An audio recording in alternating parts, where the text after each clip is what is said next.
bom dia e bem-vindos a mais um UP Talks com o patrocínio da Intel. Hoje eu tenho na minha frente aqui um cara muito especial.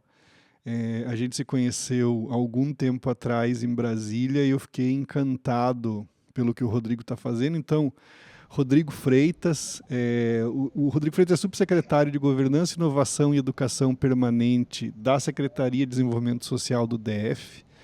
É um cargo longo, mas as coisas que ele faz são mais importantes que o cargo. Então, Rodrigo, eu queria que você explicasse um pouquinho quais são os seus desafios aí nas sedes e daqui a pouco a gente vai falar muito mais de todas as coisas que você está fazendo. Obrigado, Alex.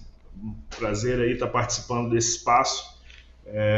O convite aí, essa sinergia foi uma honra, né? Ali no nosso papo, que foi um encontro casual para falar um pouco de trabalho, de projetos, e acabou sendo trajetória de vida, de conexões de alma ali, que eu acho que deu uma sinergia que surgiu esse convite, esse desdobramento, e eu fico muito honrado. A admiração é recíproca e espero contribuir nesse bate-papo nosso. Não. E os desafios nossos aqui na Secretaria, como todo setor público, né, é gerar impacto. E a gente tem a oportunidade, dentro da Secretaria de Desenvolvimento Social, de tratar com a camada mais vulnerável da população, né, do Distrito Federal. E o grande desafio, eu acho que como gestor público, ao longo todo o meu 18 anos vivenciando a área de tecnologia, de inovação, gerar impacto, eu acho que para a área finalística mesmo, para o cidadão, para mudar vidas de fato, né? Então esse é o desafio, e a gente fica aqui acordando todo dia com um propósito de transformar vidas. E o que é tão legal nesse encontro, né, entre Rodrigo e este que vos fala? Assim, o tema deste programa é o impacto da tecnologia na sociedade. Quando a gente fala do slogan da UP, é inteligência artificial para mudar vidas. Então a gente tem muito essa visão, não de tecnologia por tecnologia, mas como é que tecnologia, no final das contas, de fato tem um impacto positivo na vida das pessoas, e no meu caso do Rodrigo, particularmente das pessoas que têm menos acesso à tecnologia. Porque, obviamente, se você tem um iPhone de último modelo, e se você tem internet de alta velocidade, e se você tem os meios para estudar, entender tecnologia e para usar a tecnologia a seu favor, é mais fácil. Mas para a tecnologia chegar na vida das pessoas que não têm um bom telefone, que não têm internet de alta velocidade e que têm problemas muito maiores do que buscar os últimos desenvolvimentos da inteligência artificial, é desafiador. E o Rodrigo, entre os gestores públicos do Brasil, e eu tenho a alegria de conhecer muitos bons gestores públicos, aliás, uma coisa que eu sempre falo, o Brasil não entende a qualidade dos gestores públicos que tem, né? A gente sempre fala de coisas ruins, de corrupção e de problemas, mas a gente tem gente de qualidade muito alta no setor público brasileiro. E certamente o Rodrigo é um deles. Mas o que eu acho impressionante no Rodrigo, e ele ficou me mostrando durante muito tempo muitas coisas muito legais, é que ele tem não só uma visão de tecnologia, e isso, né, com algum mérito e algum estudo você vai conseguir ter, mas o Rodrigo conseguiu sistematizar essa visão de tecnologia em ação. Então, o Rodrigo é o líder do desenvolvimento no Distrito Federal de um sistema chamado CIDES, que consegue trazer para a realidade do cidadão do Distrito Federal, e a gente vai se estender um pouco mais nisso, como é que a tecnologia pode auxiliar. Então, eu queria que você contasse um pouquinho sobre o CIDES, a história do CIDES. Você me mostrou, né, algumas apresentações muito legais de como é que vocês criaram, como é que vocês pensaram, e eu queria que você compartilhasse um pouco essa história. E aí eu só vou dizer que eu vou te interrompendo a cada 2 ou 3 minutos, até porque a gente fica com cortes mais legais, porque eu acho que essa história ela é muito importante para servir de exemplo para muitos outros gestores públicos do Brasil do que é que você fez. Porque eu, sinceramente, assim, você está ouvindo isso de alguém que vê muitos sistemas em muitos lugares. Eu acho que o que você tem é notável, é impressionante e é um exemplo muito positivo que pode ser seguido no Brasil inteiro. Então, conta um pouco a história de como é que você chegou nisso. Legal. Acho que contar um pouco disso é contar um pouco da minha história também na trajetória de setor público, né? E quando a gente fala dos desafios em relação a gente trazer tecnologia para a vida das pessoas, né? Passa também, principalmente, pelo setor público e a cultura que tem que se existir nesse ambiente.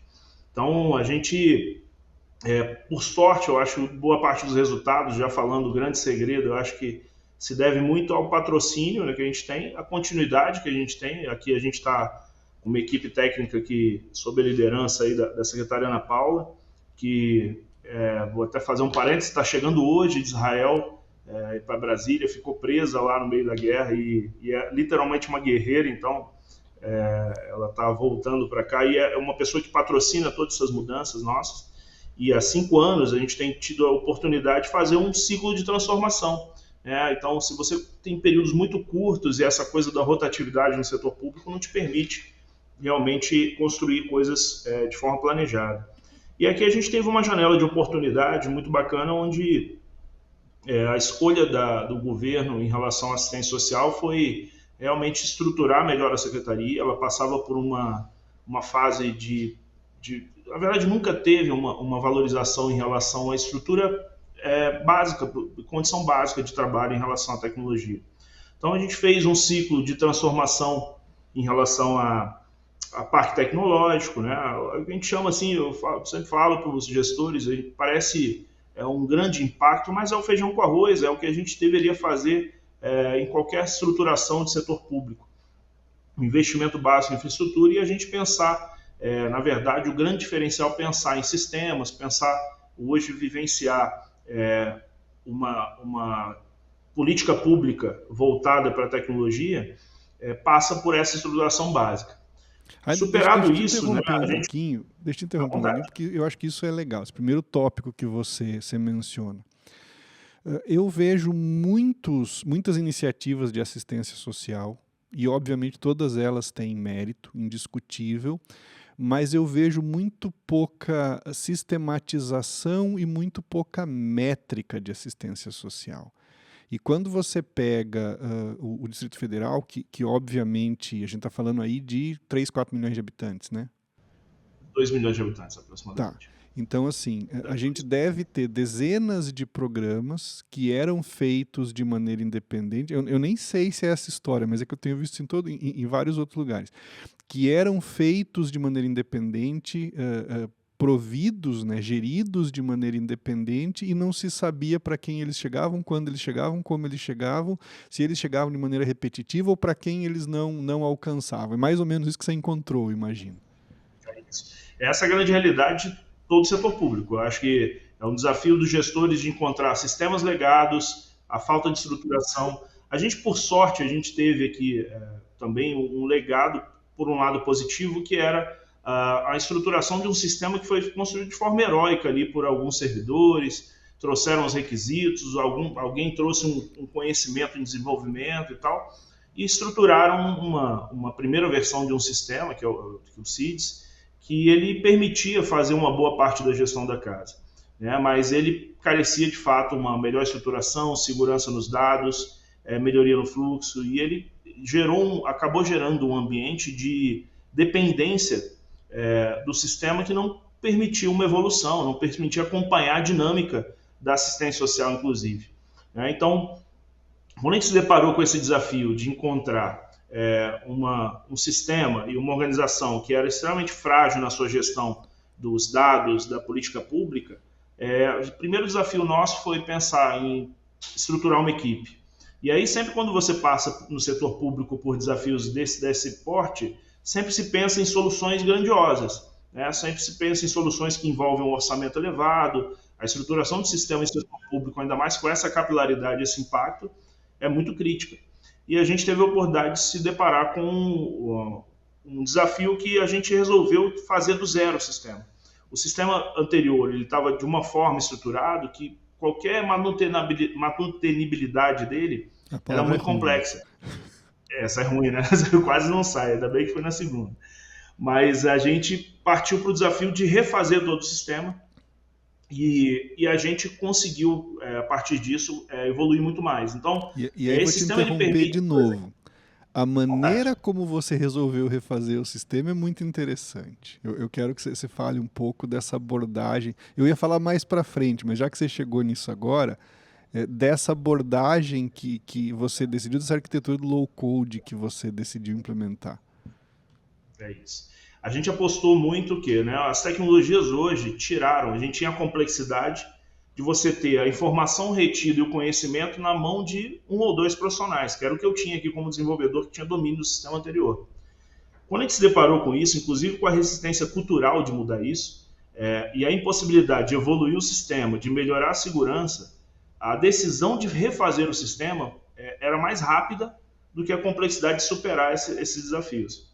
E aí a gente partiu para uma solução low-code, onde eu sabia que eu teria um tempo de resposta muito mais rápido para um projeto que duraria aí 2 anos de novo desenvolvimento. Eu sei que ele encurtaria isso para menos de 1 ano, e a gente de fato conseguiu fazer em 8 meses. E a quantidade de profissionais envolvidos. E aí eu parti para uma solução de alocação de mão de obra, que eu aprendi, inclusive, com o processo da Stefanini, que foi um processo contratado no Tribunal de Contas da União, que era resgatando um modelo de contratação que para a gente foi extremamente eficiente por trabalhar com uma equipe enxuta, uma equipe ágil, onde eu tinha um Scrum Master, um analista de dados e 6 desenvolvedores. Essa era a minha equipe para superar esse desafio. E assim foi. A gente trabalhou durante 8 meses, fez uma migração que foi extremamente sensível, porque ela não tinha o maior desafio, que era a adesão da área finalística e principalmente um status quo. Ela rompia um status quo, um corporativismo muito forte em relação à cultura do sistema. Na época a gente viveu o desafio, inclusive, de mudar o nome do sistema, porque o sistema havia sido registrado por um servidor da casa e a gente seria um crime ainda continuar usando ele. E depois a gente resolveu isso administrativamente, em termos de controle, juridicamente, e acabou superando esse entrave, mas demorou muito tempo. Então a gente conseguiu resgatar a possibilidade de evoluir o sistema e a partir daí sim a gente conseguiu atender demandas reprimidas. E aí a gente tinha um sistema que a gente passou a fazer gestão melhor, por exemplo, da central de vagas. Central de vagas foi um sistema... Peraí que daqui a pouco a gente vai a gente vai falar do que o sistema faz. Os detalhes, deixa eu te fazer uma pergunta antes, porque isso é uma outra história que você contou que eu gosto. Existe uma diferença de cultura entre setor público e setor privado, né? Como é que cobra, como é que mede, como é que você consegue dar a esse corpo de servidores e prestadores de serviço essa visão de finalidade, de objetivo. Como é que você fomentou e criou essa cultura? Porque dá para ver que você tem essa sala legal, com essas imagens diferentes aí. Tudo isso faz parte desse processo de trazer uma cultura, né, para que as pessoas entendam a importância do objetivo que elas estavam perseguindo. Isso é legal falar. Eu acho que falar em inovação aqui foi algo totalmente novo. E aqui tem mais um desafio que foi, quando eu cheguei, a minha equipe eram 13 pessoas para tudo. Eram 13 pessoas para a área de desenvolvimento, para a área de educação permanente, para a área de suporte técnico às unidades. Então eu tinha toda essa gestão com uma equipe extremamente reduzida. E o desafio do setor público eu trabalho com os recursos humanos que a gente tem, né? Normalmente você tem ainda a flexibilidade dos cargos em comissão, que são bem restritos, mas você normalmente potencializa pessoas que já estão atuando com você. Então, o grande desafio foi, eu lembro quando eu cheguei, as pessoas da equipe, cheguei a pegar gente dentro escondido o que era inovação, meio que sem graça, sem jeito, porque era uma palavra que eu trazia e repetia muito no meu discurso, mas as pessoas ainda não dominavam esse assunto. E foi um choque de realidade até para mim, para eu falar, olha, eu acho que a minha comunicação está distante da minha equipe. E aí a gente começou a fazer alguns processos de imersão para dentro, de aplicar um pouco do que eu vivenciei em relação a algumas especializações em relação a design thinking, em relação a alguns conceitos sobre planejamento estratégico. Por exemplo, foi um desafio que nos foi repassado, fazer o planejamento estratégico da instituição. A gente conseguiu fazer uma oficina usando metodologias ágeis em 4 dias, envolvendo toda a instituição. Então, usando uma trilha de gamificação, uma trilha de design thinking também, algumas ferramentas. E tudo isso foi criando uma cultura e um ambiente que favoreceu essa mudança. Né? Eu acho que quando a gente traz, por exemplo, essa questão das imagens, né, tudo isso é investido pessoalmente, né? São recursos que você faz no bolso, porque o Estado não vai te dar isso, não vai te pagar isso. Então, é uma forma de me provocar o ambiente de trabalho, provocar a minha equipe. E o mais especial desse processo, que eu acho que foi modelar os perfis profissionais para o objetivo que a gente tinha. Eu acho que esse foi um grande desafio que eu acho que proporcionou esse cenário para a gente começar essa mudança. Eu lembro que eu tem um grande braço direito aqui, que era o Cavaleiro, e ele ficou muito perdido quando eu propus algumas coisas em relação à migração do sistema. Mas foi ele quem, um dia na garagem, saindo daqui, a gente estava numa situação de perceber que o sistema anterior estava tão ruim de evoluir, que ele falou, Rodrigo, vamos fazer um novo? E ele acreditou porque ele estava vendo o processo. A gente não tinha nenhum embasamento concreto de que a gente ia ter êxito. Era só uma vontade. Eu acho que essa vontade ela nasceu antes mesmo, por essa provocação, essa inspiração, o ambiente. Mexer nisso é necessário antes de vivenciar processos de mudança. E aí tem outra coisa, né? Porque eu vi suas apresentações que são muito legais, né? Então, quando você decide fazer o sistema, a sua decisão não foi simplesmente refazer o que estava feito da mesma maneira, né? Você mergulhou com bastante profundidade nos objetivos daquele sistema, né? Vocês tiveram uma série de encontros e reuniões com as áreas finalísticas para entender o que deveria chegar na ponta e o que você deveria atender. Então não é refazer, é repensar, né? Exato. E isso foi importante, né? A gente começou a trazer algumas perspectivas sobre experiência de usuário, por exemplo. Algo que nunca tinha sido discutido aqui. Nem eu tinha vivenciado esse processo até então, né? Porque a gente, um pouco antes disso, dessa decisão da migração e tal, a gente prototipou uma solução dentro de um projeto do Genova, que é o Laboratório de Inovação da ENAP, que é uma grande referência em inovação no setor público e a qual eu me Escola inspiro e já Nacional me de envolvi. Administração Pública, para quem não sabe o que significa assim. Eu sou absolutamente apaixonado na ENAP, eu sou um dos produtos da ENAP que há 18 anos atrás é um lugar que eu sempre busquei como referência e nunca foi uma busca patrocinada pelo Estado, foi uma busca que eu realmente sempre busquei ali para tentar beber da fonte do que era mais vanguarda em relação à inovação. E a gente teve uma oportunidade de participar de um processo que se chamava Janela Genova, onde era tutoria de alguns laboratórios de inovação. E a gente teve a oportunidade de construir aqui o Laboratório de Inovação Social. Então, foi também uma das estratégias que eu trouxe para provocar esse conceito de inovação internamente. E a gente foi recebendo essa tutoria, foi selecionado entre mais de 40 laboratórios de inovação no Brasil todo, a gente ficou em terceiro no projeto apresentado, e foi tutoriado durante alguns meses, 4, 5 meses. E o objetivo era entregar um produto que gerasse impacto. E a gente falou, a princípio, em inclusão digital no SUAS. E a gente percebeu que o problema não era a inclusão digital dos usuários, que a gente sempre preocupado em gerar impacto finalístico. Era também a inclusão digital dos servidores. Então, pensar o sistema a partir dali, era necessário a gente pensar de que forma que ele fosse amigável para que as pessoas tivessem dentro dessa plataforma nova todo o aporte ali de estabilidade, de trabalhar no dia a dia, de ficar mais fácil o trabalho, dele ter uma dúvida e ele não ter mais uma necessidade de fazer um curso. Ele tem, ele tem pílulas de conhecimento dentro do próprio sistema que permitiria também a gente reduzir o impacto ali em relação à migração, porque a pessoa teria um tutorial que ele poderia acessar de forma automatizada dentro do próprio sistema.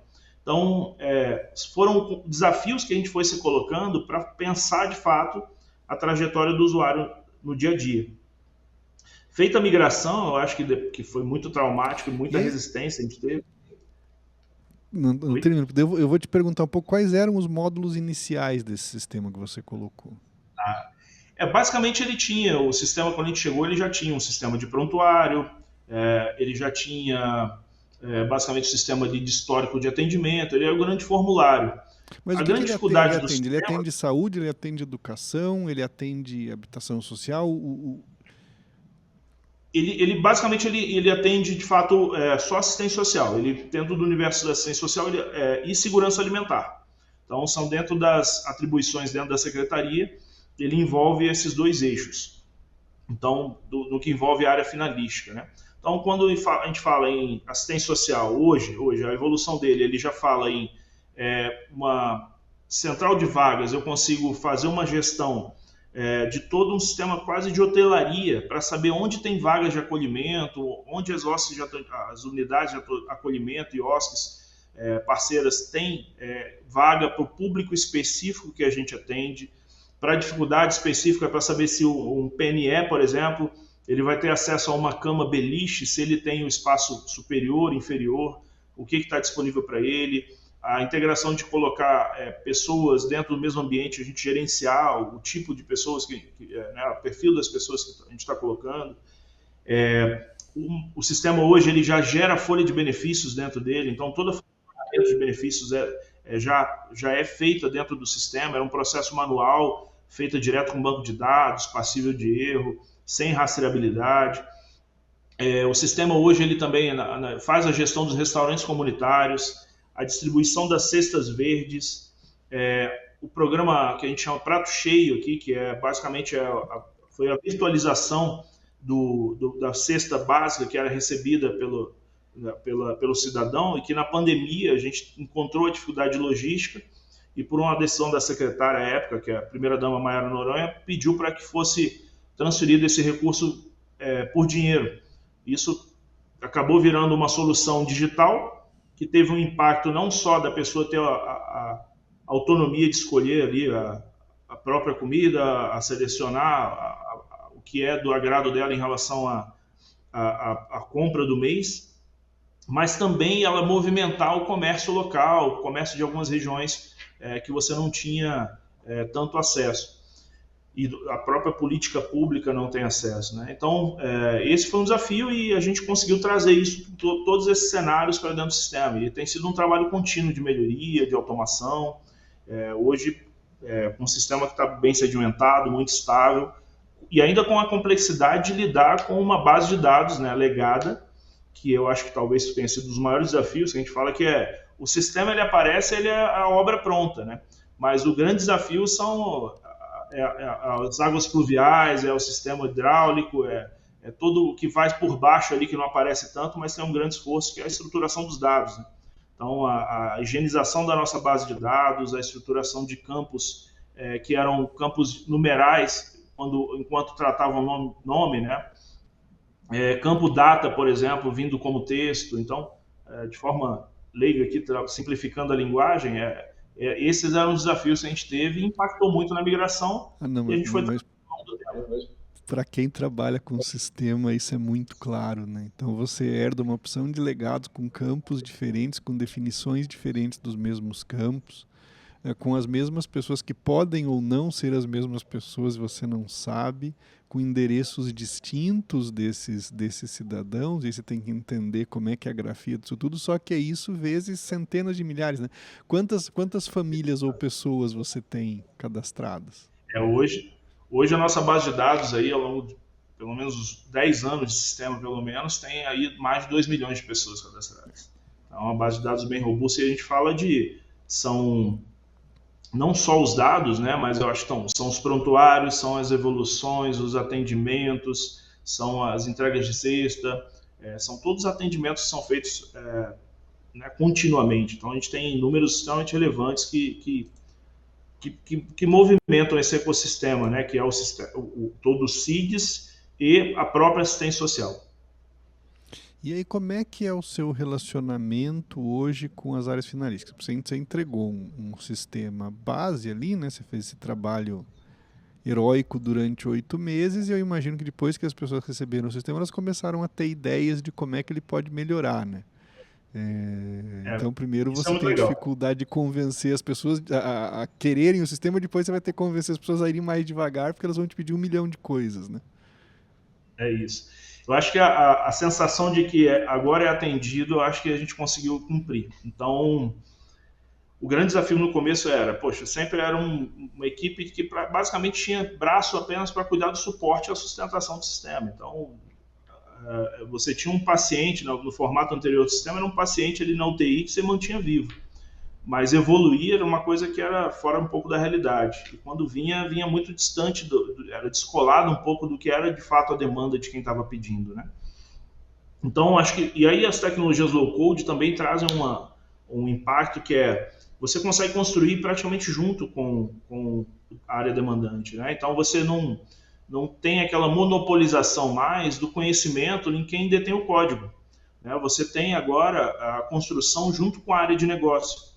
E eu acho que esse tipo de ferramenta, esse tipo de tecnologia, é o que tem proporcionado, eu acho que, maior aderência das entregas ao que tem sido solicitado. E aí as pessoas também aprenderam. A gente criou uma cultura, uma metodologia interna de desenvolvimento de sistema, que tem um documento de oficialização da demanda. A gente implementou o Scrum de forma bem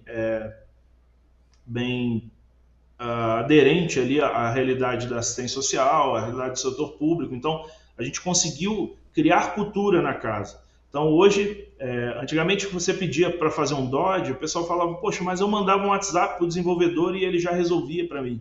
Hoje não, hoje você tem documentado, hoje você tem um plano de ação, um projeto, cronograma, tem um gerenciamento de mudança, a gente tem sprints bem definidos, o backlog todo o sistema.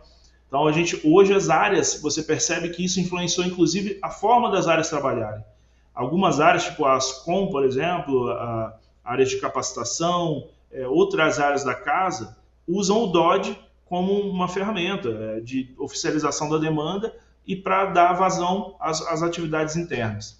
Esse foi um primeiro impacto que eu acho que a gente gerou. E o segundo foi a necessidade que a gente percebeu que a gente alguns casos estava sendo proposto a automação do caos, né? Então a gente precisava fazer alguma coisa nesse sentido e a gente contratou no segundo momento, na época, 4 profissionais de mapeamento de processos. Aí eu vou te interromper, porque isso para mim é absolutamente essencial. Eu me lembro que eu venho falando já, principalmente depois da IA generativa. A gente vai chegar em IA generativa um pouco mais para frente. Como você acelera muito o desenvolvimento de código, você já está usando low code, a análise de requisito ela passa a ser tão ou mais importante quanto o desenvolvimento do código. Porque a análise de requisito ela é feita com a área finalística. Então você está lá, você é o negócio fazendo esse desenho, que não é repetir o que foi feito antes, é rediscutir como é que a tecnologia pode transformar o processo de ponta a ponta. Eu tinha desses 4 formulários, agora faz esses 4 formulários. Não, você não precisa mais de 4 formulários. Vamos pensar numa outra maneira de fazer isso aqui. Como é que a gente consegue fazer mais rápido? Como é que a gente consegue fazer mais simples? E aí sim, eventualmente, isso chega no sistema. Mas a discussão do bom gestor de tecnologia, e você claramente é um deles, não é mais da tecnologia que vai ser usada, né? Nenhum escultor fica discutindo com você qual é o tipo de martelo que ele usa. Então, assim, o que é que a gente quer chegar, o que a gente quer construir. Isso eu acho que é a discussão importante, é isso que você está levando, né? É isso, eu acho que, e a percepção das áreas, eu acho que foi nesse sentido, de eles entenderem que nem sempre é um sistema que vai resolver a solução, né? Talvez a gente já percebeu situações de perceber que era muito mais uma organização interna, né? Uma melhoria do fluxo, uma forma de consumir aquele dado e tal. Então, a discussão já é superada nesse sentido. Então, a gente conseguiu perceber, e para a gente também tem sido um desafio, perceber que nem sempre é um sistema que vai resolver, e agora, ainda mais com as tecnologias em relação à inteligência artificial e tal, que é algumas coisas que a gente tem prototipado, vou falar mais à frente, mas também não vai ser o definidor em relação à tecnologia. Mais do que nunca, a gente tem buscado sair do contexto de pensar apenas sistema e sim resolver problema. Né? Então, a gente tem pensado em como solucionar o problema daquela área demandante e não mais o esforço em si em desenvolver. Né? Então, acho que esse foi um dos impactos que a gente percebe, por exemplo, no mapeamento de processo. Boa parte das áreas se percebeu que a gente pensou um mapeamento muito voltado para sistema. E ele tem muito mais impacto no negócio, de fato. Então, as áreas hoje, a gente criou uma metodologia muito bacana em relação a isso, que é muito construído, né, de forma muito próxima ali, o mapeamento, e dominar esse conhecimento, quando você padroniza, uniformiza isso para as unidades, você evita que cada CRAS, por exemplo, a gente faz gestão dos CRAS, dos CREAS, cada um acaba virando um feudo da forma de trabalhar.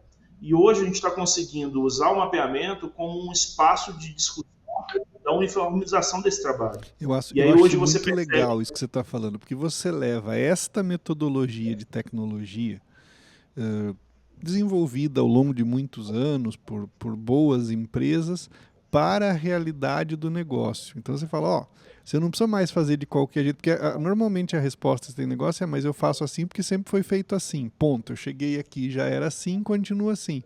E aí você leva, mas vamos pensar se é assim que precisa ser. Vamos pensar como é que o cidadão chega aqui, por que ele chega aqui, qual é o objetivo dele, quais os passos que ele precisa dar para ser atendido, nas muitas formas de atendimento, e se a gente consegue sistematizar isso de maneira melhor aqui dentro, desde o momento que ele pisa aqui dentro. Eventualmente isso vai ter um reflexo no sistema, mas você leva esta cultura de repensar o processo. Isso para mim eu acho muito legal.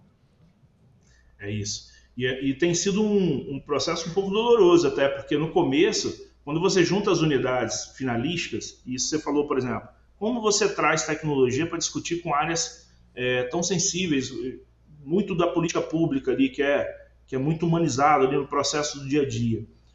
Você percebe, isso no meu histórico, eu tive a oportunidade de ser subsecretário de inovação também na Secretaria de Educação, também na Defensoria Pública do DF, fui subsecretário de inovação, e você percebe que as áreas que são muito fortes no finalístico, elas têm um gap de conhecimento em relação a frameworks, metodologias, gestão de projeto, planejamento.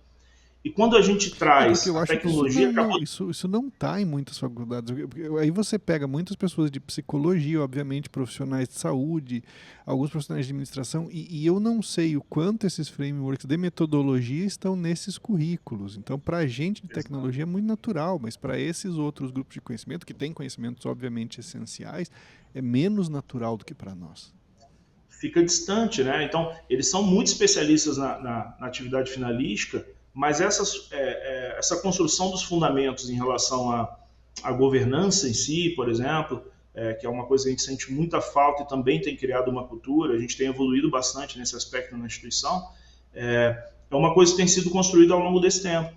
A gente percebe que a inovação tem sido transversal, assim, ela não está mudando só sistemas, ela está mudando formas de trabalhar, ela está mudando... e é legal a gente ter uma subsecretaria de inovação, mas hoje, o que 5 anos atrás se discutiu o que era inovação, hoje a gente tem a inovação no nosso planejamento estratégico como indicador de quantos processos a gente está trazendo inovação, de quantos processos mapeados a gente tem, todos como indicadores dentro do nosso planejamento estratégico organizacional.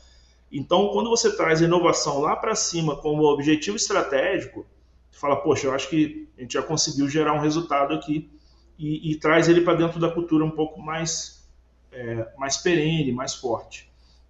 E aí, quando a gente fala dessa cultura de estruturação e metodologia, de tecnologia, a primeira coisa eu acho que você está falando muito desse framework de inovação de processo, né, de entender e de desenhar processo.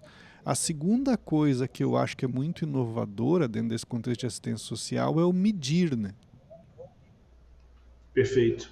Esse é um grande desafio, né, para o setor público. Acho que além de medir, a cultura de ter a tomada de decisão baseada em evidência. Primeiro, o medir para a gente é o monitorar ali no processo, ali, os clássicos ali da administração pública, o PDCA, alguma coisa que você sempre acompanha, avalia, para a gente como um COBIT ali de governança. E aí a gente traz, eu acho que foi um dos diferenciais que a gente conseguiu discutir, que era medir, inclusive até por uma questão de impacto nos serviços, de saber vender o serviço, de saber o quanto a gente tem trabalhado. A gente teve um episódio muito interessante, isso ainda, a nossa primeira-dama, Maiara Noronha, ainda era secretária de Estado ainda com a gente, ela se afastou tem 2 anos, e a partir disso a Ana Paula vem fazendo essa gestão. Mas ela jogou um desafio na época que era: por que a gente não tem dados robustos para tomada de decisão? E aí a gente tinha esses dados, porque a gente tinha um sistema, por mais que tivesse sua fragilidade de estruturação, já tinha umas referências adequadas para a gente pensar isso. E a Ascom tinha acesso a esses dados e ela era muito binária no pedido da informação, que era: chegava uma demanda de TV que pedia quantos atendimentos de CRAS foi feito naquele dia. Só que quando você não tem uma base histórica, você não consegue enxergar uma linha de base ali que você percebe a projeção. E a Ascom era muito binária em dizer só aquela data, daquela data, quantos atendimentos. E aquilo me incomodava quando eu assistia, a gente apanhando muito em rede de TV, de que a gente não estava respondendo o que era a realidade nossa. E foi quando a gente começou a utilizar o storytelling de dados. Eu falei: olha, eu tinha acabado de ler o livro de storytelling de dados, e eu falei: cara, a gente não está sabendo contar a história do dado. Porque a gente estava aumentando a quantidade de servidores, a gente teve concurso pela primeira vez, a gente duplicou a quantidade de atendimento, mas ainda assim a gente estava apanhando. Eu falei: poxa, a gente precisa estruturar de uma forma que a gente consiga contar. E aí, de forma uma iniciativa da equipe aqui, com um projeto até do próprio laboratório e das discussões que a gente tinha internas, a gente resolveu fazer um relatório mensal que contasse a história de cada dado ali que a gente tinha relevante. Eu acho que isso é legal, a questão do dado. Óbvio que ele é um instrumento até político, de governança, isso faz com que o gestor, né, mostre a sua informação, se venda bem, mas ele é legal porque ele resgata muito a autoestima do servidor. Quando você não contabiliza o quanto você faz, você sempre acha que é pouco. Quando você tem uma demanda infinita, como é a assistência social e como é o serviço para o cidadão. E quando você percebe que você tem gerado impacto, isso é muito legal, é muito transformador. A própria equipe abraça, a própria equipe consegue, inclusive, gerar um propósito em relação à instituição. A gente hoje tem mensuração dos resultados e isso tem um impacto na instituição, que hoje a secretária fala: eu quero ser primeira, não quero mais ficar em segunda no ranking. Hoje o DF é a unidade que tem mais êxito na atualização do cadastro único. Então, entre todos os estados da federação. Então, a gente brinca que a equipe é muito competitiva. Então, quando a gente percebe que tem indicadores que são alcançáveis para a gente, isso vira um grande motor para a gente gerar transformação social. Então, olhar para esses dados é olhar para si também, é olhar para a autoestima de servidor, como a gente produz, o quanto a gente tem capacidade. Eu acho que resgata muito a autoestima de uma instituição. E aí você tem um pouco de grandes números aí de cabeça, né, de quantos atendimentos são realizados por ano, de quantas famílias são atendidas, de quantos cidadãos são de alguma maneira suportados por esse conjunto de iniciativas? Eu Ele tenho tem, ó, porque de ele abre cabeça não botei, gráficos mas eu ali tenho na cola tela, aqui ele do vai lado, ter. né? Preparado com uma colinha aqui, mas são dados públicos. Esse é um dos produtos que a gente entregou, né? Então, a gente tem hoje, no período aqui de 5 anos, a gente fazendo um recorte aí de 2020 para cá, 3.350.000 atendimentos da rede de proteção básica, só da rede de proteção básica. Então, são 3 milhões de atendimentos, 2.100.000 só de CRAS, mais algumas unidades de atendimento que a gente tem. Quando a gente vai para unidade, por exemplo, de proteção especializada, que a gente fala dos CREAS, fala do Centro POP, unidade de acolhimento e tal, a gente está chegando já em quase 1 milhão aí de atendimentos nos últimos 5 anos. Então, são números que são extremamente robustos, e o bacana é quando você começa a olhar de forma mais detalhada esses números, você tem camadas que você vai aprofundando e entendendo o que é esse número. O número dentro da assistência, ele é uma grande cebola ali que a gente vai lapidando e chegando na dor do ser humano, né? Quando a gente olha, por exemplo, atendimento de população de rua, você fala: poxa, tem uma grande taxa, e a percepção, né, nossa, a gente tem uma grande taxa de pessoas em drogadição, em situação de crime e tal. Mas quando você pega os números disso, eles são menores, são bem pequenos. Na verdade, eles traduzem muito mais doenças emocionais, algumas questões muito mais de saúde pública, do que uma questão de segurança pública, né? Então você fica muito mais sensível. E o Estado sabe quem são essas pessoas Existem muitas vezes meio de atendimento, mas em razão de situação social, situação mental, situação comportamental, é difícil trazer essas pessoas para o atendimento. Então, não é que não existem os recursos e que elas estão abandonadas, e eu sei que às vezes é meio estranho dizer isso, mas eu falo com as pessoas de assistência social aqui de Porto Alegre, e elas dizem, nós conhecemos essas pessoas pelo nome, nós sabemos exatamente quem elas são, nós temos espaço nos abrigos, mas é que algumas, né, não querem estar lá, por alguma razão. Sim, esse é um grande desafio, assim, acho que a gente tem, para alguns casos, políticas públicas bem impactantes. Eu acho, não digo, talvez não tenham o total da sua eficiência, mas elas têm um certo impacto. Mas realmente, a gente trabalhar é muito difícil, que você pode fazer 10 políticas públicas diferentes para esse público, por exemplo, de população de rua, que você não vai chegar em todo mundo. Então, porque a complexidade do ser humano são complexidades maiores do que a gente pode enxergar através de números, macro, tecnologias. Então, são desafios robustos, né? Agora, esses falando um pouquinho de números hoje também, ajudam, né, os profissionais de atendimento social e de saúde a orientarem as suas decisões. esse é o objetivo. Eu acho que a gente tem criado uma cultura nesse sentido. A gente tem um gap no setor público que acho que para quem talvez olhe de fora e fala assim, olha, o setor público tem dados extremamente relevantes e para ele é fácil consumir esses dados. Primeiro, a gente internamente já tem uma certa dificuldade. Eu demorei 2 anos, por exemplo, dentro da secretaria para ter acesso a outro setor que fazia a gestão dos dados do cadastro único. E sobre a expectativa de criar uma plataforma centralizada que a gente pudesse compartilhar com o cidadão. Mas é muito cultural de se apropriar dos dados e não compartilhar isso para pensar política pública.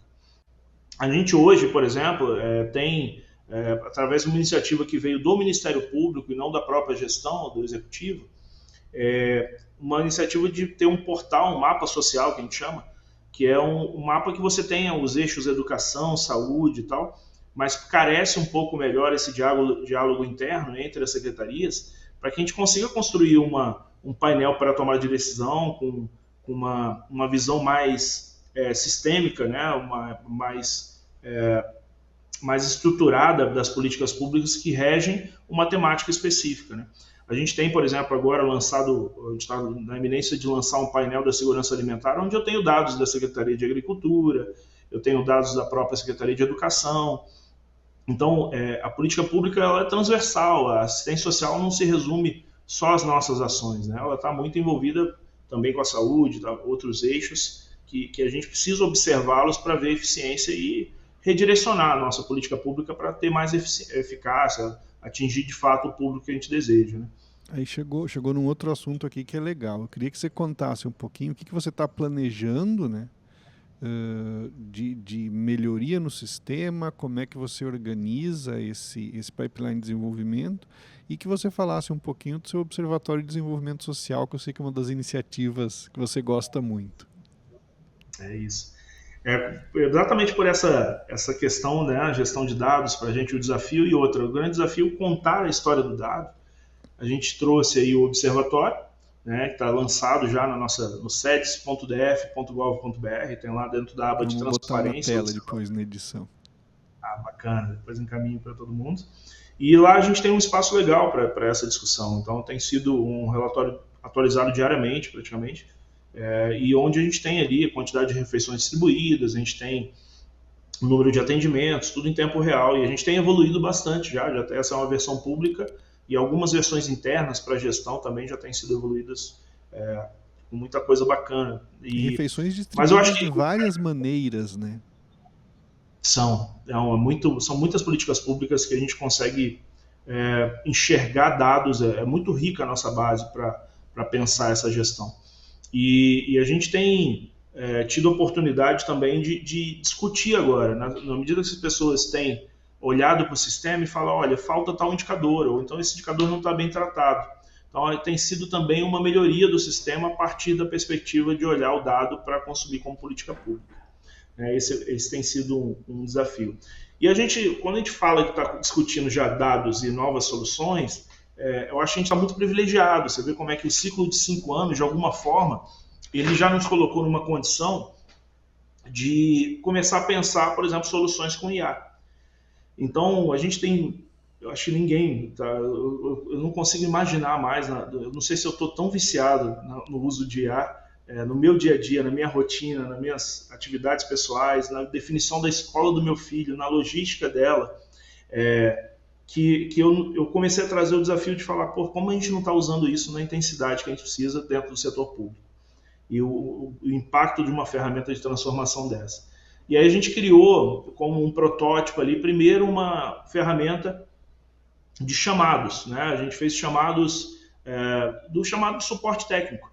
A gente criou a Maria, que é uma Maria, só que o IA ressaltado, né? Que é uma assistente virtual que permite fazer o ticket do chamado integrada com uma plataforma que a gente usa de software livre, o GLPI, e ela escreve o chamado ali a partir do WhatsApp. Agora, bom que eu também desonerei também a minha rotina de atender o WhatsApp de algumas áreas da gestão, pelo menos gabinete, o pessoal que acaba tendo um atendimento VIP e me mandando o WhatsApp, hoje eles podem mandar direto para a Maria, e a Maria faz essa abertura de chamado. E ela está servindo como um grande aprendizado para a gente, para pensar outras melhorias.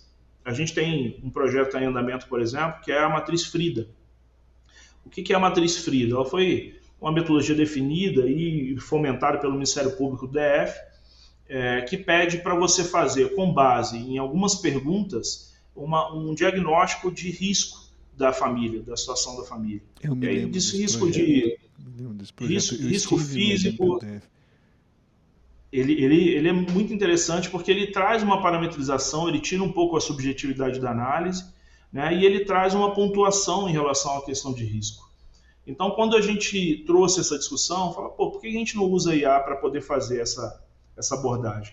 E aí a gente, na prototipação que a gente tem feito, a gente já coleta o atendimento da pessoa, transforma isso em texto, né, já faz a transformação no texto, no atendimento. Então, ou seja, para o atendimento que normalmente e isso é interessante falar, o atendimento da assistência social... telefone, não, esse é um atendimento pessoal, no caso de algum membro da família, normalmente um pai e uma mãe. Até pela natureza do atendimento, né, muito sensível, o conteúdo, às vezes a família está abrindo ali situações de violência doméstica, violência sexual, então, ou a gente pelo menos captar isso dentro da conversa, né? Às vezes a pessoa não chega com a intenção de falar, mas ela acaba traduzindo isso na percepção do atendimento. Então, a gente usou o Frida, por exemplo, para fazer essa análise. E a gente, por exemplo, um dos insights que a gente tem pego, por exemplo, nesse tipo de projeto, é que uma das perguntas, a primeira pergunta é, você tem criança com menos de 18 meses na família? E a resposta que a gente fez de uma simulação com uma pessoa, com um atendimento real sendo feito, a pessoa falou que não tinha uma criança com menos de 18 meses. Só que aí a gente percebeu, aí a buscou o seguinte, ela olhou o prontuário na sua análise, na hora de compor uma análise e trazer para o assistente social a percepção ali dela, uma crítica para poder contribuir com a análise do assistente social. Então ela não substitui a análise do assistente, isso é importante ressaltar. Ela traz uma percepção de que, apesar da pessoa não ter dito que tinha uma criança, que tinha filho menos de 18 meses, ela viu que no prontuário a pessoa tinha uma adolescente, tinha relatado que a adolescente na família, filha parece, havia tido uma criança, estava grávida. Então provavelmente essa criança nasceu, estava no seio familiar, mas a pergunta ali ela não alcançava aquela pessoa que estava sendo atendida de imediato. Então ela trouxe um insight diferente para a tomada de decisão do assistente social. Essa foi uma delas.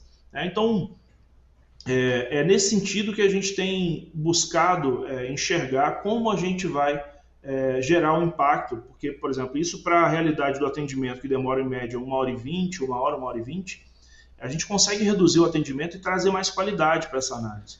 De novo, né? Ninguém tem objetivo de usar IA, principalmente no atendimento nesse nível de sensibilidade, mas é que boa parte do que a gente vai fazer depois a gente consegue acelerar.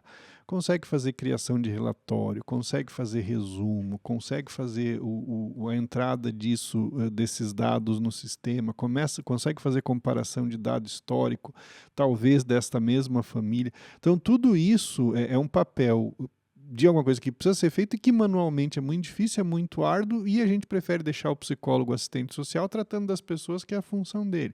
Então a gente consegue acelerar toda essa outra esteira burocrática que toma muito tempo desse profissional que não gosta de fazer isso, para que ele se foque na finalidade, né? E esse tem sido um grande desafio, né? Convencer disso, primeiro, porque eu acho que o novo assusta. E a gente, quando apresentou agora recente para uma camada da casa, até para sentir a temperatura, o ambiente, a gente teve uma resistência muito grande. As pessoas falaram, olha, eu acho que isso não é legal. Eu acho que isso talvez não reflita o que é assistência social e tal. E a ideia não é, de forma alguma, ter a pretensão de ocupar um espaço tão nobre. Mas eu acho que quando é isso, é tirar essas rotinas que são maçantes, digitar o relatório, a análise de algum dado, por exemplo, você tem que abrir várias telas, interpretar aquilo. Se a gente pode otimizar, eu acho que a maior preciosidade que a gente pode ter a IA ajudaria muito nessas atividades que são supérfluas no dia a dia, e elas dariam mais ênfase ao que é mais necessário, eu acho, dentro do setor público, né? Dentro de um cenário da população nossa que tem essa vulnerabilidade, que é acolher. Independente da abordagem técnica, abordagem da assistência, da educação, da defensoria pública, eu acho que o acolhimento, eu acho que talvez seja a ferramenta humanizada que nenhuma tecnologia vai substituir. Eu tive a experiência de passar na Subsecretaria de Inovação da Defensoria, e foi meu primeiro contato ali com inovação, onde estava se discutindo muito inovação no setor público, e eu achando que com mais de 10 anos, 12 anos ali de tecnologia em governo, eu achava que fazia inovação. E ali foi um momento que foi um choque de realidade, quando a gente parou para ouvir um pouco. A gente estava na época ali prototipando alguma coisa, tinha um grande colega, um amigo de vida, que é o Elber. Ele estava como meu diretor de inovação, e ele foi muito um cara que me fomentou muito esse tipo de pensamento. E a gente resolveu fazer uma pesquisa ali com as pessoas que estavam sendo assistidas dentro da Defensoria Pública, numa unidade que a gente estava inaugurando à época, e que a percepção dos defensores era muito ruim, porque a unidade ainda estava sem estrutura. A gente foi lá para resolver, de fato, um problema de fila. Então, chamar a área de tecnologia para colocar um sistema de fila. Quando a gente foi para lá, a gente percebeu que, poxa, aqui talvez seja uma oportunidade para a gente ouvir as pessoas também, saber qual é a percepção delas em relação ao que a gente tem feito, a própria defensoria tem feito. E quando a gente fez um questionário e fez várias perguntas em relação ao atendimento, a gente teve uma surpresa na resposta, que foi assim, o índice de satisfação das pessoas era altíssimo com o atendimento da defensoria. Elas falavam sempre, por exemplo, olha, demora muito o atendimento, a fila demora, é horrível, mas eu fui muito bem atendido. E aí, quando a gente perguntou, por exemplo, a gente trouxe inclusive um mapa de palavras ali, o que você mais gosta da assistência, ela trouxe, além do nome de alguns servidores, as pessoas já gostavam, elas criavam um vínculo com os servidores que atendiam, e elas botavam uma palavra que ficou muito ressaltada, era o café.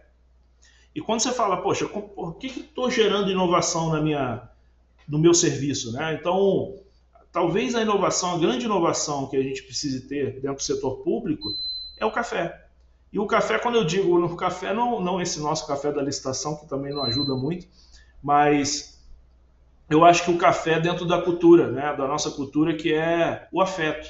Né? Quando você convida alguém para tomar um cafezinho, não é uma bebida quente, né? Você está chamando para uma conversa, chamando para um acolhimento. Eu acho que isso está em mais em desuso, eu acho, né, na nossa sociedade, de forma geral, e ainda em especial para quem está ali buscando resolver uma vulnerabilidade, uma fragilidade, e é invisível aos olhos do Estado. Né? Então, quando se a gente conseguir, né, usar essas ferramentas para a gente automatizar o que é rotina, o que é chato de se fazer, né, o que é irrelevante, eu acho que a gente vai potencializar a nossa natureza humana. Eu acho que a inteligência orgânica humana, eu acho que ela precisa ser potencializada com isso. Então, essa é uma mensagem bonita, um dos meus projetos favoritos na vida, né? É justamente a automatização do atendimento na Defensoria Pública de São Paulo, que é uma coisa gigante e já está andando há alguns anos, e aproxima as pessoas, né, e reduz essa coisa da fila, essa necessidade, né, que normalmente mães de baixa renda têm de ir de madrugada para uma fila longa. Então, o que você conseguir diminuir deste atrito, porque quando a gente sabe que chega lá na ponta, de fato os defensores fazem um trabalho muito bom, muito nobre, normalmente eles têm muito clara essa missão que eles carregam de defender essas pessoas que muitas vezes são oprimidas pela vida, pela sociedade, pelo Estado. A gente ainda tem uma sociedade complexa, então é um trabalho bonito e eu concordo contigo. Assim, o que a tecnologia faz é conseguir tornar este processo mais fluido. Eu vou te fazer daí uma última pergunta que é sobre usabilidade. Porque quando a gente atende essa população, né, quando nós somos de tecnologia, né, a gente quer criar app para tudo, né, então sempre que a gente vamos fazer alguma coisa, a gente fala, vamos criar um app e tal. Mas quando a gente fala de população de baixa renda é diferente, porque a gente tem uma série de problemas que a gente precisa lidar. Primeiro, eles não têm, como eu falei lá no começo, acesso a telefones de última geração, muitas vezes não têm acesso à internet, e a gente sabe, né, que 60%, 70%, dependendo do estado da população do Brasil, tem dificuldades grandes de entender textos escritos de média complexidade, né? E quando a gente está falando de atendimento social, isso é muito mais claro. Então, como é que você pensa a usabilidade para que essas pessoas entendam como usar esses sistemas que você tem criado? Voltando até na experiência dessa, você falou, traduziu muito a nossa trajetória ali dentro do projeto Genova. No fim das contas, a gente achou que a conectividade ali, inclusão do SUAS, era um aplicativo. E quando a gente fez a fase de prototipação ali, ele seguia uma trilha de design thinking e tal, e na fase de prototipação a gente fez um aplicativo, a gente tinha a vantagem de ser uma área que pensava em inovação e ao mesmo tempo era a área tecnológica, então poderíamos desenvolver nossas soluções aqui. Então a gente foi bem tendencioso, eu acho, até na proposta de solução. A gente já foi meio que pensando em ser um aplicativo e contando muito com essa diretriz do Genova. E quando a gente foi para campo, para validar o nosso protótipo, validar o nosso produto, foi um tapa na cara, por achar que a gente tinha domínio de que aquilo ali ia mudar a vida do cidadão. Primeiro por uma percepção. Os usuários não entendiam o que a gente estava colocando no aplicativo. Por mais que fosse intuitivo, e quando a gente escrevia o cartão gás, exato, intuitivo para nós, mas se não tivesse claro que aquele cartão gás tinha um gás ali desenhado e tal, alguma coisa assim, ou, por exemplo, auxílio maternidade, por exemplo, estava escrito de forma muito simples e tal, e mesmo assim não tinha uma mãe gestante, não tinha nada nesse sentido, e a gente colocou coisas que vão até contra a boa prática, por exemplo, quando a gente pensou a melhoria disso, que era um botão de voltar gigante, porque as pessoas não sabiam navegar, dependendo do aparelho em especial, era muito ruim. Então, aquilo foi um choque de realidade, assim, para mim em especial, de vir com muitas convicções, sabe? E eu acho que quando a gente se aproxima dessa camada, a gente tem que desarmar nesse sentido. E aí, um outro choque foi a realidade de eu achar que eu estava melhorando o serviço. Porque eu tive uma conversa na época com a gerente de um CREAS, e ela falou, Rodrigo, o dia que você lançar esse aplicativo para mim, vai ser o caos no dia seguinte. Porque as pessoas vão fazer fila na porta do CREAS, do CRAS, para pedirem para como usar, aprender como usar. É que usa. Eu viro suporte técnico aqui. Exato, e eles iriam virar suporte e a gente não estava sendo nada intuitivo em trazer para as pessoas como utilizar isso ou criar uma aderência, uma comunicação melhor para deixar isso mais intuitivo. Então, isso foram 2 momentos que teve um choque de realidade muito grande nesse sentido. Agora, eu fico muito otimista quando eu olho para as atuais ferramentas, né, as tecnologias, porque quando a gente traz para uma possibilidade que a gente tem feito agora, por exemplo, do suporte técnico, que é onde a gente prototipa, hoje a gente implementou a conversa por voz. Então pode ser encaminhado um áudio e pode ser respondido em áudio também. Então a gente fomenta, a gente é um dos militante sobre a linguagem simples aqui no âmbito do Distrito Federal. A gente trabalha com várias capacitações e vários parceiros que pensam muito nesse sentido. E eu acho que essas ferramentas, eu acho que elas vão conversar com a linguagem simples até de forma humanizada. Eu acho que até as gírias, o regionalismo, né, talvez a gente chegue nesse nível de discussão para a gente conseguir, de fato, chegar nesse público. Então, eu acho que a gente, como gestor, a gente precisa sair do pedestal e entender um pouco mais o processo, virar analista de negócio mesmo, que nem a gente conversou, né? Eu acho que talvez seja com a tecnologia virando um commodity hoje, acessível, e tirando a complexidade do código dos especialistas, dos magos do código, a gente está hoje discutindo quem entende o negócio é quem sai na frente.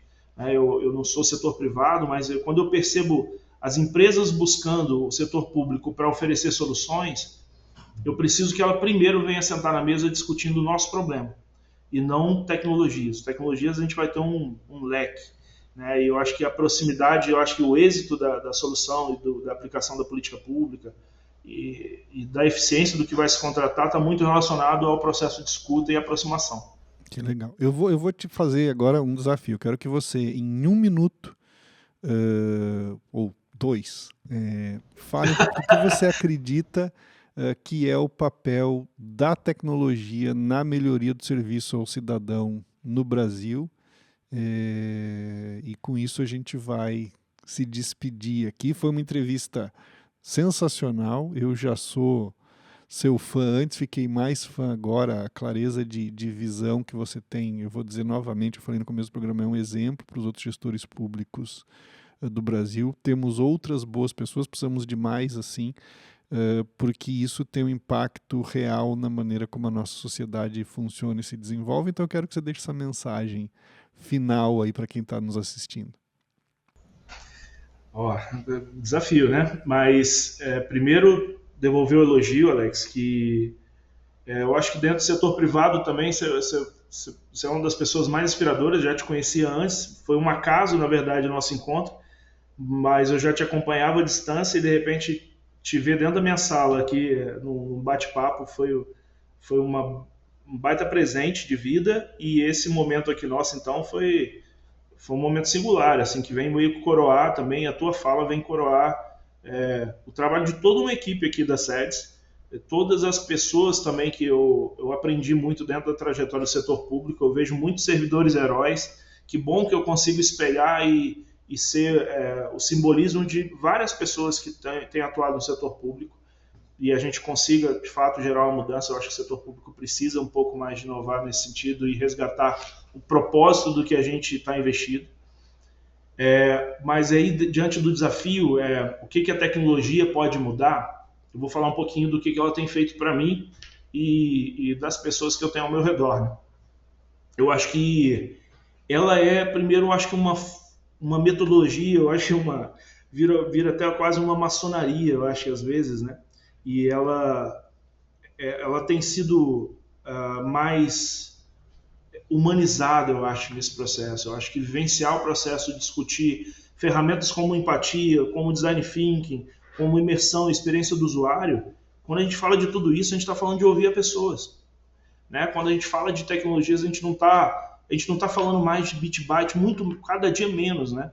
A gente está falando muito mais de entender as pessoas e entender as dores, né? Ainda mais quando a gente fala em setor público. E aí eu acho que a grande ferramenta de transformação é isso. O que eu vivenciei aqui e o que eu vivencio ao longo da minha trajetória, como a gente muda as pessoas que vão impactar pessoas. Né? A gente teve a oportunidade, por exemplo, de lidar com um time onde eu tenho aqui aproximadamente 20 pessoas na minha equipe, onde eu tenho psicólogos que são líderes de transformação digital. Eu tenho uma outra psicóloga que também cuida da parte de governança de processos. Eu tenho uma pessoa que é formada em comunicação, que hoje cuida de toda a parte de dados. Uma assistente social hoje que trabalha a ferramenta de BIs. Então, quando eu consigo, ao longo da trajetória de menos de 5 anos, perceber que essas pessoas estão mudando a realidade delas pessoalmente, se redescobrindo nessa nova fase, no futuro do trabalho, discutindo novas potencialidades, Se a gente consegue fazer isso nessa escala, é isso que vai gerar a transformação e deixar um legado para a sociedade, sabe? Então, eu acho que a tecnologia vem só como um grande pretexto para a gente estar junto e juntar pessoas que querem transformar o mundo. Eu acho que esse é o rolê e é por isso que a gente está junto aqui hoje, né? A tecnologia faz isso. Sensacional. Entrevista maravilhosa. Muito, muito obrigado, Rodrigo. Esse é o UP Talks com patrocínio da Intel. A gente fica por aqui. Muito obrigado por ter acompanhado a gente.